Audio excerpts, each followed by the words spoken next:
যেদিন মমতার ডিম ভাতের অনুষ্ঠান 21শে জুলাই কলকাতায় হবে, সেদিন যুব মোর্চা শিলিগুড়িতে উত্তর কন্যা অভিযান করবে।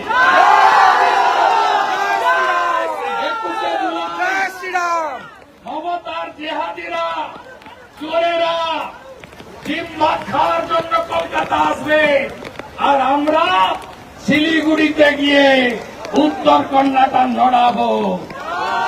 রাজি আছেন? রাজি আছেন? দক্ষিণবঙ্গ যাবে। 21শে জুলাই এটা শুধুমাত্র তৃণমূলের নয়, এটা পশ্চিমবঙ্গের গণতন্ত্রকে হত্যা করার যে কটা কুৎসিত দিন আছে তার মধ্যে অন্যতম হচ্ছে 21শে জুলাই 1993, এবং সেটা সাধারণ মানুষের স্বার্থে আন্দোলন ছিল মমতা বন্দ্যোপাধ্যায়, যে ভোটার সচিত্র পরিচয়পত্র, যে সকলকে ভোটার পরিচয়পত্র দিতে হবে। আজকে আপনার কাছে আমার কাছে যে ভোটার পরিচয়পত্র আছে সেটা মমতা বন্দ্যোপাধ্যায়ের নেতৃত্বে ওই আন্দোলন আর 14 জন শহীদ আত্মাহুতি দেওয়ার ফলে গোটা বাংলা এবং গোটা দেশের মানুষ এই সুবিধাটা পেয়েছে। কিন্তু সেদিনকে সিপিএমের হারমাদরা, সিপিএমের পুলিশ যেভাবে 14 জনকে গুলি করে মেরেছিল, 13 জনের নাম জানা গেছে, একজনের পরিচয় জানা যায়নি। সেই শহীদ তর্পণ 21শে জুলাই, তো সেই দিনটা জানা সত্ত্বেও যারা সেই তারিখে কোনো পাল্টা কর্মসূচি রাখে তাদের রাজনৈতিক সৌজন্য শুধু নয়, পশ্চিমবঙ্গের রাজনীতিতে সিপিএম বিরোধী আন্দোলনে তাদের যে কোনোদিন কোনো ভূমিকা ছিল না সেটা এর থেকে স্পষ্ট হয়ে যায়।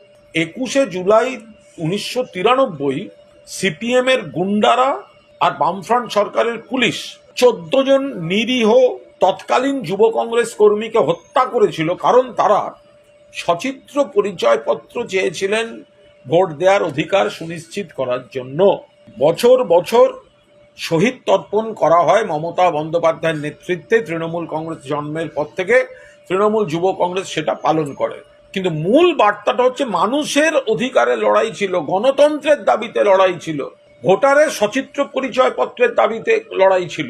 ফলে সেই দিনটায় সিপিএমের গণহত্যার প্রতিবাদে যে প্রত্যেক বছর শহীদ তর্পণ যেটা হয়, সেই দিন যে বা যারা পাল্টা করতে যায় বাংলার রাজনীতি জানে না, সিপিএম বিরোধী আন্দোলন করেনি, শহীদ কাকে বলে জানে না, শহীদ তর্পণের সৌজন্য জানে না, এবং বাংলার মানুষের মন জানে না।